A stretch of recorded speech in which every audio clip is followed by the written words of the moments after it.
Hindi namin na-harvest lahat ang bunga ng alugbate at natuyo na, pumunta kami ng Occidental Mindoro.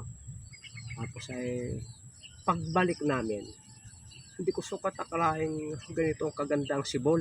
Ganda. Napakalimit. Ay nakaharvest na kami ng ilang kilo ditong seeds, ay ilang puno naman yan.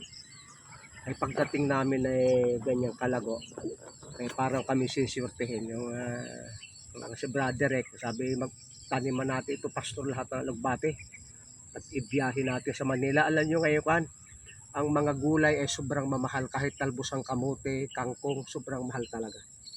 Ay pagka ganyan, no, ay pag maitanim lahat yan ay makakakwarta kami din eh. Kaya ang kuwan ko sa inyo ay kung walang trabaho na makita ay magtanim-tanim ng alugbate. Ito parang 20 puno pero lumago ng napakalago. Yung pa yung katawan, no, pinutol na at sobrang lalaki ng katawan. Ayan, ito yung aming itatransplant sapagkat itong tag-ulan na.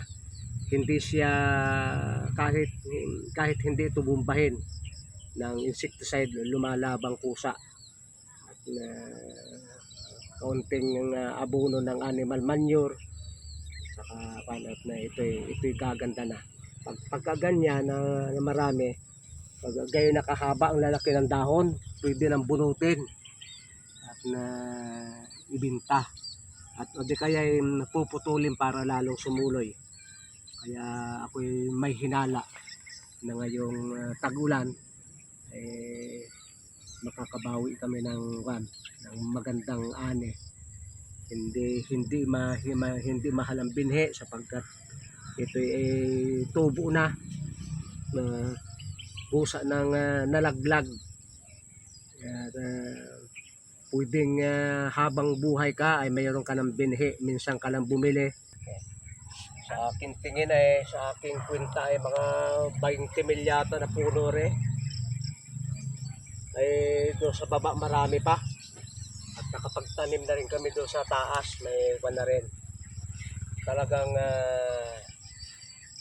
hindi mahirap kumita ng pera kapag ikaw ay marunong maghalaman. Kami ay yung mga anak ko ay maliliit pa yan, sinasama ko na sa garden. Si Token nung grade 1 pa, hanggang alas 8 kami ng gabi sa bukid hanggang kita ang lupa. Ay, inip na nga siya at bata pa gusto nang umuwi. Sa hindi, lagi minsan lang magtanim ay ating samantalahin hanggang kita ang lupa.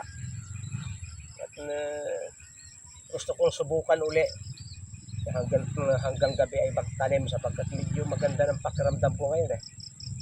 Ay palagay ko gaganda ito sapagkat kami may division of labor dito. Yung ilang kong mga kasama ay nasa taas, ako naman ay pili.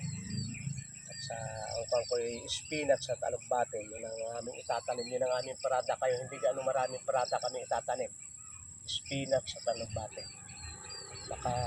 Baka sakaling makabili ako ng kaunting lupa pag sinerte sa paghalaman sapagkat gusto ko na mayroong sarili kami ni Mami. Sabi ko kay Mami, saan ako tatanda? Saan ba tayo titira? Saan tayo tatanda? Gusto ko tatanda tayo sa ating sariling sariling bahay. Ay si Mami ko hindi ko na ipagpagawa ng bahay yan, renta kami ng renta. Tingin ko maghahalaman muna ako at baka maibili ko ng lupa yung aking asawa. Maraming salamat sa inyong pagsubaybay sa Natural Wellness si Pastor Vito.